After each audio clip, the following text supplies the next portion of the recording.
Hola, ¿cómo están? Vamos a continuar con la unidad número 5 de introducción a los vehículos inteligentes. En particular, vamos a hacer la continuación del video anterior, donde habíamos trabajado con el ejemplo de localización, ¿sí? Son distintos ejemplos que vamos a ver inspirados un poco en todo lo que hemos visto en la asignatura, pero en este caso ahora nos vamos a concentrar en los mapas basados en grillas de ocupación, ¿sí? En el video anterior habíamos trabajado con el ejemplo de localización que se basa en tener un mapa conocido del lugar y poder determinar dónde estoy dentro de ese mapa a partir de las mediciones de los sensores. Ahora el problema acá es el de la vereda opuesta. Tenemos un sensor muy bueno, por el momento uno podría considerarlo como un sensor perfecto que me dice dónde estoy, pero lo que no tenemos resuelto es cómo es el ambiente que tenemos alrededor. Por lo tanto, tenemos que construir un mapa. El problema de la construcción de mapas es que entonces que considera de que la pose del vehículo es conocida, ¿sí? En el caso anterior el mapa era conocido y resolvíamos la localización. Ahora la pose del vehículo es conocida y vamos a resolver la construcción del mapa, ¿sí? El problema de construir mapas va a ser que tenemos el ruido en los sensores, tenemos errores en los actuadores, ¿sí? Lo que produce que nuestros modelos generen incertidumbre, la ambigüedad en las mediciones, lo que hablábamos hoy, de la disociación de mediciones, es decir, de si tengo elementos o características similares en mi ambiente, es difícil determinar si estoy viendo una o la otra en función de una medición, ¿sí? Y por último, algo muy importante en la construcción de mapas es lo que se llaman los ciclos en el recorrido, o cuando se cierran los ciclos. Cuando estoy intentando construir un mapa, es muy importante saber si yo estoy pasando por un lugar por donde antes ya pasé. Si yo ya pasé por ese lugar, me va a permitir, como la localización es conocida, me va a permitir decir, yo acá ya estuve. Por lo tanto, lo mismo que estoy viendo ahora es lo mismo que tenía antes, y con eso puedo corregir el mapa, ¿no? Ahí, al menos nosotros vamos a charlar sobre 3 tipos distintos de mapas, pero no quiero cerrar la cosa a esto. A nosotros nos interesan por ahí estos 3, y en particular, bueno, algo de mapas basados en landmarks o features, que es el del medio. Mencionamos en el ejemplo anterior porque era una localización basada en landmarks, y las landmarks o las features eran las líneas que yo detectaba. Pero tenemos los mapas basados en grillas, los mapas basados en marcas, ¿sí? Y los mapas más bien topológicos. Los mapas basados en grillas es básicamente la discretización o la creación de celdas a lo largo de toda la región que queremos mapear, ¿sí? Y la idea principalmente es que las celdas tengan identificado si tienen o no obstáculos adentro, o si tienen objetos o no adentro, ¿sí? De esa manera nos permitiría diferenciar las regiones que tienen obstáculos y por las que no podemos transitar, y las regiones que no tienen los obstáculos, que serían la región libre.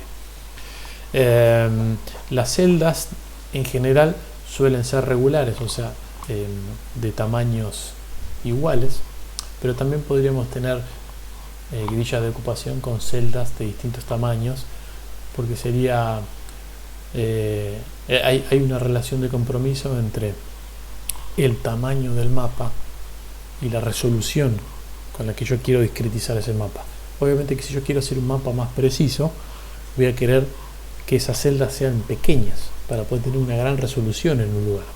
El tema es que cuanto más resolución, o sea, más pequeña la celda y más grande es el lugar, mayor es la cantidad de celdas que aparecen, y el problema básicamente explota computacionalmente. O sea, tengo muchas celdas que calcular, y eso es un gran problema. Entonces, para aquellas regiones por ahí que son todas iguales o son uniformes, por ahí se pueden usar celdas de distintos tamaños más grandes en función de los objetos, y solamente ir achicando el tamaño de la celda en aquellos lugares donde haya algún tipo de detalle. Pero bueno, eso a modo informativo, ¿no? Bueno, entonces esos son los tipos de mapas basados en grillas o o sí, normalmente grillas de ocupación se le llama, ¿sí? Por otro lado, los mapas basados en marcas o features, landmarks, los mapas tienen una forma de lista de objetos. En este caso que tenemos acá abajo, las cruces vendrían a ser nuestro mapa. El mapa va a ser una lista con cada uno de los objetos, y los objetos van a estar descritos por su ubicación en el mapa. En este caso, porque son todos iguales. En otro caso podría ser que estén caracterizados por su ubicación en el mapa y por su tamaño, por ejemplo. Si fueran todos círculos, podríamos decir que el tamaño del círculo va a ir en proporción al tamaño del objeto, o podríamos complejizarlo mucho más. Pero básicamente ya no tengo discretizado el mundo en celdas, sino lo que tengo ahora es simplemente un listado de dónde están los objetos, ¿sí? El otro es más bien, se parece a una matriz o en la forma de que tengo que almacenarlo, y este es más bien una lista. Por último están los mapas que llamamos topológicos. Ahora, el mapa topológico no me interesa mucho quizás las dimensiones de las cosas o la ubicación precisa de un objeto.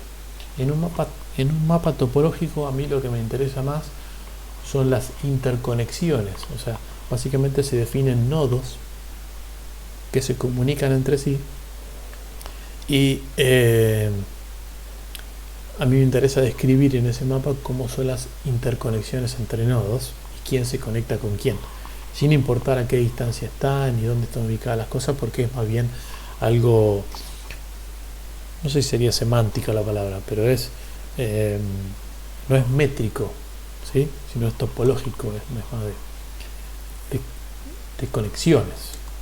Bueno, algunos ejemplos, ¿no? Yo tengo mapas de grillas, ahí están algunos archivos donde sacamos, paper donde sacamos las figuras.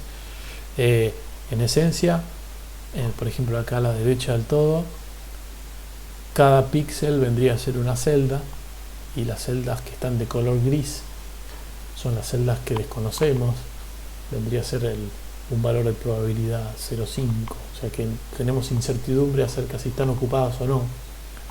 Las blancas son aquellas, los píxeles blancos son aquellas celdas que sabemos o que tenemos gran certeza de que no tienen objetos, o sea que están desocupadas, y las celdas negras son aquellas que tenemos gran certidumbre de que están ocupadas por algo, ¿sí? O sea que lo negro vendrían a ser obstáculos, objetos o cuestiones del mapa, lo blanco es donde tenemos espacio libre, y lo gris es aquello que todavía no hemos podido explorar, sería así, no lo hemos visto. Pero los mapas de grilla también pueden ser tridimensionales, o sea, yo podría tener en vez de celdas o cuadraditos, podría tener cubos en el espacio y saber si están ocupados o no, ¿sí? Los mapas tipo landmarks, bueno, acá son algunos donde están, básicamente lo que tengo es marcado dónde están los objetos en el mapa, ya sea en forma de cruces, si le agrego el tamaño, bueno, serán círculos cuadrados con tamaño relacionado al objeto, ¿sí? Perdón. Y por último tenemos los mapas topológicos, que un ejemplo clásico son los mapas en una ciudad, porque por ahí a veces es difícil en un mapa de una ciudad poder ponerlo a escala, o normalmente los mapas de los subtes o los sistemas de transporte, no me importa saber en un subte cuántos kilómetros hay de este nodo a este nodo. En realidad me interesa solamente saber qué nodo se conecta con qué y cuál es la serie de nodos que tengo que seguir para poder llegar a un lugar. Eso es otra forma de mapa, ¿sí? Se supone que acá el ente inteligente, el robot, el vehículo, sabe cómo manejarse en el medio, sabrá evitar obstáculos, sabrá poder mantenerse dentro de un carril, podrá mantenerse sin chocar obstáculos, pero lo que le interesa del mapa a él es saber de qué nodo a qué nodo se conecta para poder tomar esos nodos y hacer una trayectoria a lo largo de ese mapa, ¿sí? Son tres tipos de mapas distintos. Vamos a profundizar un poquito más en las grillas de ocupación, ¿sí? Que es en realidad una de las técnicas más populares para construir mapas. Se basa en grillas, ¿sí? O sea que hay un grillado, un discretizado del ambiente, Pero bueno, hay que tener en cuenta que para completar esas grillas, para poder determinar si las grillas o cada una de las celdas está ocupada o no, necesito utilizar los sensores. Y los sensores pueden tener error también, ¿no? Entonces, podemos cometer error al poder determinar si está ocupada una grilla. Acá estábamos asumiendo en la construcción de mapas de que al menos la posición y la orientación del vehículo en el espacio la conocemos, es conocida por algún motivo y podemos confiar en ella. Sin embargo, vamos a usar los sensores para poder ver el ambiente, determinar si hay algo que está ocupado o no, y en eso podemos cometer errores. ¿Sí? Normalmente las celdas están equiespaciadas, pero había comentado hace un ratito de que las celdas pueden tener distintos tamaños, pero normalmente todo el espacio está grillado, ya sea que existan celdas más grandes o más chicas, pero está todo grillado y cualquier parte del mapa pertenece a una celda o a otras contiguas, ¿sí? Recordemos entonces acá, por ejemplo, fíjense este sector, que se lo voy a marcar con una flechita. Fíjense que lo que está en blanco es aquel sector que hemos podido determinar que no está ocupado por algún objeto, por eso está de color blanco. Lo que está de color gris es aquello que todavía no hemos podido determinar si está ocupado o no, o sea, todavía tenemos incerteza. Y lo negro es lo que ya hemos medido y hemos encontrado que está ocupado por algún objeto. Obviamente es un mapa en 2 dimensiones, no dice qué altura tienen los objetos que tengo, no. Yo lo único que sé es que ahí encontré algo que no permitiría el paso del robot. Ahora, va a depender mucho del tipo de robot que nosotros tengamos, el sentido que se le dé a la grilla ocupada o no. Por ejemplo, si nosotros tenemos un robot muy pequeño y lo hacemos andar en el asfalto, en una calle, cuando el robot se esté acercando y logre medir el cordón, nosotros vamos a marcar el cordón como una celda ocupada. ¿Por qué? Porque ese robot no tiene la capacidad de pasar por encima del cordón, ¿sí? Para nosotros es un límite, por eso está marcado como ocupado en el mapa. Sin embargo, si el robot fuera un robot mucho más grande, o uno de esos tipos cuadrúpedos, o un vehículo, un auto, el cordón para nosotros no es un impedimento de poder pasar, salvo que utilicemos ya otro tipo de mapas con otro sentido, donde digamos que ahí hay un límite porque la ley no lo permite. Pero si nos basamos en esta técnica sencilla, donde usamos un sensor para detectar si no hay un objeto, para nosotros no habría un objeto, por lo tanto no marcaríamos nada en el cordón, ¿sí? Se entiende que va a depender mucho del tipo de vehículo que nosotros tengamos para poder entender qué es lo que significa estar ocupado y qué es lo que significa no estar ocupado. Ahora, cada una de esas celdas dentro de este grillado va a estar representada por una variable aleatoria. ¿Qué significa? O sea, ¿qué significa esa variable aleatoria? Es la probabilidad de que esa celda esté ocupada o no. Como los sensores tienen incertidumbre, no lo puedo determinar de forma perfecta. Ahora bien, si yo tuviera un sensor perfecto, voy a poder determinar. Tomo una medición hacia aquel lugar y me va a decir está ocupado o no está ocupado. Como el sensor es perfecto, no comete errores, listo, no tengo ninguna variable aleatoria, ya lo determiné. Sin embargo, cuando los sensores son imperfectos, yo a lo sumo puedo arriesgar y decir, mirá, esa celda está ocupada con un 92% de confianza. Pero permitime, si tomo otra nueva medida desde este otro ángulo y vuelvo a medir hacia el mismo lugar, capaz que podés mejorar tu confianza. Tomo otra medida desde otro ángulo y ahora la confianza o la probabilidad de que esa celda esté ocupada es del 97%. Y ya si tomo varias mediciones podría seguir aumentando la probabilidad de que esté ocupada, o sea, mejorando mi mapa en definitiva. Pero bueno, a veces cuando yo tomo una medición, si yo cometo un error, está bueno tomar otras mediciones de distintos ángulos para corregir ese error. En definitiva, el mapa va a tender a ser cada vez más preciso a medida que tomamos más mediciones, a medida que lo recorremos más. Por eso, todo va a depender de la precisión del sensor, que tan bueno sea, para ver cuántas veces necesito medir algo para mejorarlo, ¿no? Esta variable aleatoria que va a definir, obviamente, si está ocupado o no, es binaria, ocupado o no ocupado. Ahora, el mapa, en definitiva, todas las celdas, acá están identificadas con la variable m, es el conjunto de todas las variables aleatorias para cada una de las celdas. Normalmente una celda no es independiente de una celda al lado, porque si una celda está ocupada por un objeto, probablemente el objeto también esté ocupando la celda que le continúa. Depende mucho del tamaño de la celda. Si son muy pequeñas, por ahí un solo objeto o un obstáculo podría ocupar varias celdas. Entonces, normalmente esas variables aleatorias están correlacionadas con sus vecinas, ¿sí? No hay forma de mantenerlo independiente.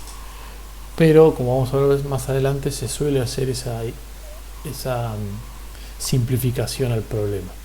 Entonces tenemos el mapa que es m, después vamos a tener el vector z de 1 hasta t, y es decir, son todas las mediciones que hemos tomado desde el tiempo inicial hasta el tiempo t, y estas son en x las posiciones o las localizaciones del vehículo desde el tiempo inicial hasta el tiempo actual.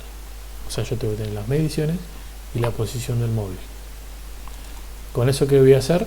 Bueno, voy a ir actualizando de cada instante de tiempo el valor de probabilidad de cada una de las celdas acerca de si están ocupadas o no están ocupadas. ¿Sí? Entonces recordemos, por ejemplo, este es un ejemplo de un sensor que mide en una forma de cono, donde nos está midiendo de alguna manera qué celdas estarían libres delante del sensor, cuáles estarían ocupadas y cuáles no logró medir, porque no están fuera de su alcance, y por eso esas permanecerían como una probabilidad de 0,5, o sea, incertidumbre acerca de que están ocupadas, no sé nada. El problema entonces termina siendo el estimar la probabilidad a priori de cada una de esas celdas luego que incorporé la información de las mediciones. ¿Sí? Esa sería la notación que vamos a utilizar. ¿Sí? Es la probabilidad del mapa a posteriori, dado que incorporé las mediciones hasta el instante t y todas las posiciones desde cuales tomé esas mediciones. Recuerden que x acá es conocido. Hay un problema, que esto va a crecer exponencialmente y va a ser computacionalmente muy costoso cuanto mayor sean las celdas. Y es exponencial porque por cada dimensión que agrega el mapa crece en las dos dimensiones o en las tres dimensiones. Entonces, y tengo que actualizar todo el mapa en conjunto porque hay celdas que pueden estar correlacionadas. Por eso es muy típico simplificar la cuestión relajando un poco lo que llama la dependencia entre celdas. ¿Sí? Si yo ahora digo, bueno, defino o diseño el tamaño de las celdas dentro del mapa de tal manera que me permitan contener al objeto o no, o de tamaños similares al objeto que tiene el mapa, voy a poder decir entonces que una celda podría ser independiente de otra, y en definitiva que no están correlacionadas. Si no están correlacionadas entre sí esas dos variables aleatorias, yo podría actualizar el valor de una sin tener que actualizar el valor de la otra. Son independientes, no dependen una de la otra. Es decir, si está ocupada esta celda, es independiente de que si está ocupada la de al lado.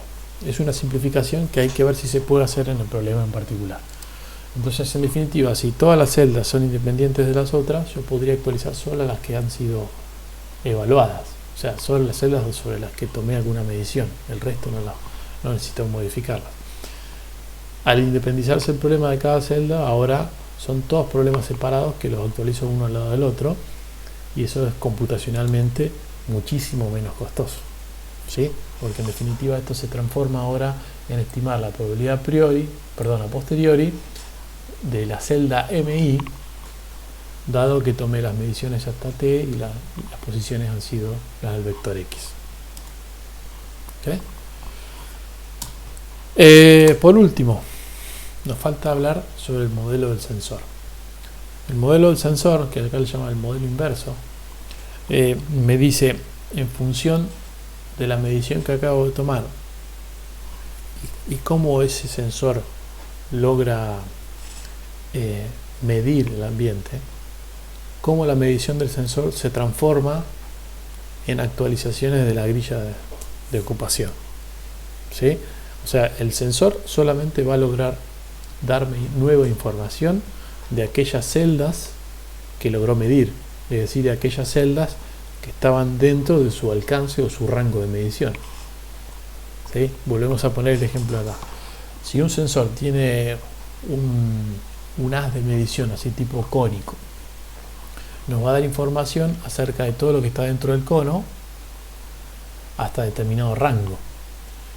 Todo lo que está fuera de ese cono no logra medirlo, por lo tanto ese sensor no me va a poder dar información y no voy a poder, todas las celdas que están en gris seguirán siendo grises hasta que el sensor lo gire y mire hacia ese lugar, ¿sí? Entonces el modelo del sensor es una forma de traducir lo que estoy midiendo en las celdas que puedo actualizar. Tiene obviamente mucha similitud con el concepto del modelo de observación que utilizábamos en Kalman, cuál es la relación que hay entre el vector de estados y la medición. Acá el vector de estados, lo que quiero tratar de mantener en el tiempo o estimar a lo largo del tiempo, es el mapa, y lo que mido es lo que me dice el sensor. Entonces, ¿cuál es la relación entre el mapa y lo que mide el sensor? Ese es el modelo inverso que se le llama acá en las técnicas de grilla de ocupación.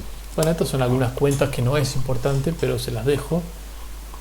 Básicamente es cómo es que se actualiza cada una de las celdas.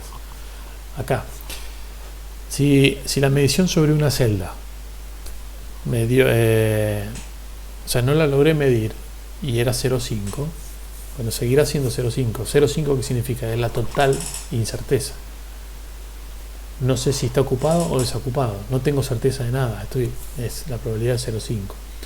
Ahora, si una celda voy tomando mediciones y su probabilidad de estar ocupada va aumentando cada vez más, o sea, el sensor toma una medición y el sensor me dice que hay una alta probabilidad de que esté ocupado. Bueno, cuando yo actualizo la celda del mapa, su valor, la probabilidad de estar ocupado va a ir subiendo. Si vuelvo a tomar una medición y el sensor me vuelve a decir lo mismo, cuando lo actualice en el mapa, el valor de la probabilidad de que esté ocupado va a seguir aumentando. Obviamente que nunca va a llegar a 1. 1 sería la total certeza de que la grilla está ocupada. Nunca va a llegar a 1 porque el sensor nunca es perfecto, pero después de infinitas mediciones uno podría tender a 1, ¿sí? Pero bueno, esto es como el algoritmo se organiza para poder actualizar cada una de las celdas después de que obtuvimos las mediciones del sensor.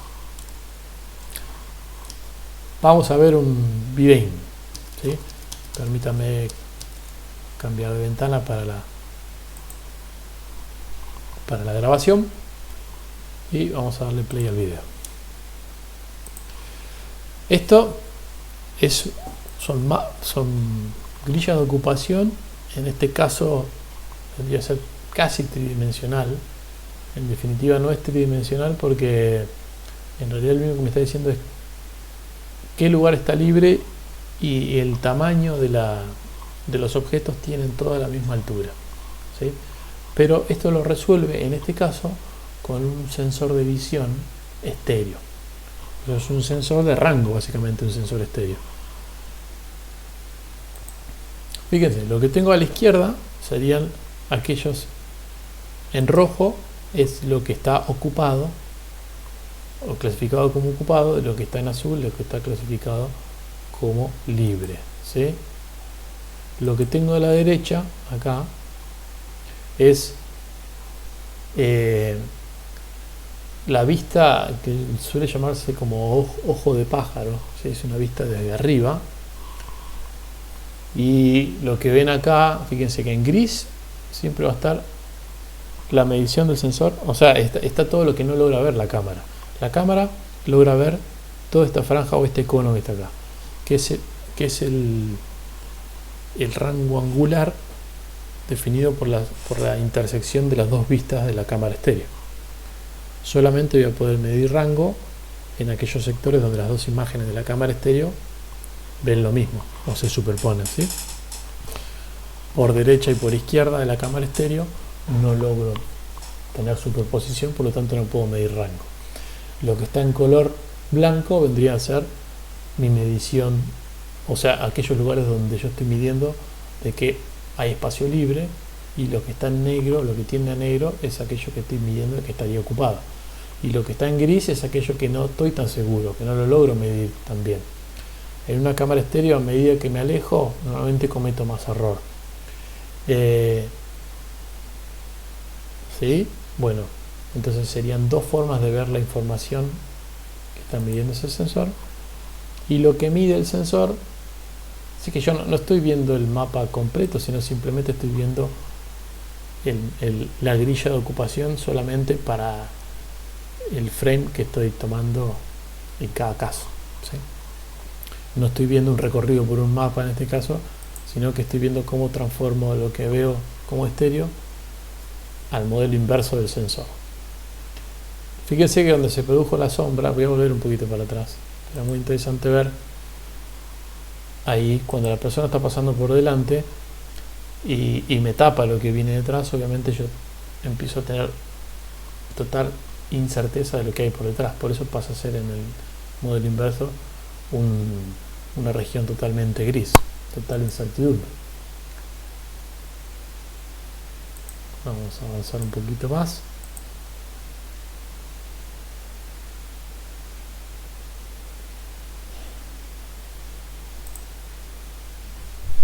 Bueno, esto es una forma de transformar lo que mide una cámara estéreo en un modelo inverso listo para un mapa o grilla de ocupación. En este caso tengo lo mismo pero para una autopista. Ahora lo que faltaría, si yo estuviera construyendo un mapa del lugar, es cómo integro esta información del modelo inverso del sensor a lo largo del tiempo para ir actualizando un mapa más grande, ¿sí? Acá en este ejemplo está el mapa solamente localizado a lo que ve el sensor, pero si estuviera construyendo un mapa mucho más grande, bueno, habría que cada medición que tomo incorporar y actualizar cada una de las celdas de ese mapa para hacer un mapa más grande. Para eso necesito tener la información de la localización del vehículo, que era lo que mencionábamos que se daba por conocida, ¿sí? Ahí están los autores.